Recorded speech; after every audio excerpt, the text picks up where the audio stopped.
बिस्मिल्लाहिर्रहमानिर्रहीम। साथियों, हरियाणा से एक बड़ी खबर आ रही है कि मेवात के सेशन कोर्ट ने 57 गैर मुल्की जमात वालों को रहा कर दिया है और हरियाणा सरकार की रिट को खारिज कर दिया है। इन जमात वालों में ख़वातीन की यानी औरतों की भी एक जमात शामिल है। जमात के साथियों में Indonesia, Sri Lanka, south Africa, Bangladesh, Thailand और नेपाल के लोग हैं।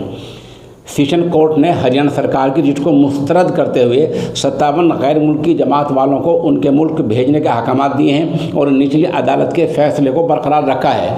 बतला दें कि पुलिस ने यह मामला गुज़िश्ता 2 अप्रैल को दर्ज किया था। इल्ज़ाम यही था कि इन लोगों ने अपना आना छुपाया है, यानी जब ये लोग यहाँ नोहमा आए तो इनको बताना चाहिए था थाने में या कोतवाली में कि हम आ गए हैं, हम इस काम के लिए आए हैं। तो पुलिस का कहना है कि इन लोगों ने अपनी आमद को छुपाया।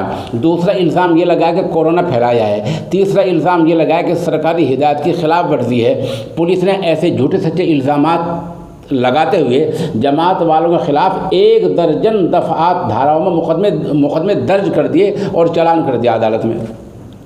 लेकिन जैसे ये मामला मेवात के 9 इलाके की CJM अदालत में पहुंचा तो वहाँ टिक नहीं पाया। चुनाचे 23 मई को अदालत ने तारीखी फैसला सुनाते हुए इन सब को रहा कर दिया और इन सब पर 1-1 हज़ार रुपये का जुर्माना आयद किया। इन जमात वालों ने वो रकम उसी वक्त जमा करा दी थी। अदालत ने अपने फैसले में कहा था कि इन लोगों पर सिर्फ दफ़ा 188 लागू होती है, बाकी सब दफ़ाएँ बेबुनियाद हैं। इन जमात वालों में Indonesia, Sri Lanka, south Africa, Bangladesh, Thailand और नेपाल के लोग शामिल हैं। इस बारे में जमीयत उलमा मेवात के जनरल सेक्रेटरी और शौकत अली एडवोकेट ने सोशल इंडिया न्यूज़ को बताया कि नूह की अदालत का जो CJM अदालत का फ़ैसला था, उस फैसले को हरियाणा सरकार ने चैलेंज किया और हरियाणा सरकार अपना वकील खड़ा कर बाकायदा सेशन कोर्ट में पहुंची और सेशन कोर्ट में कहा कि निचली अदालत के फैसले को पलटा जाए और इन जमात वालों को मज़ीद कैद में रखा जाए।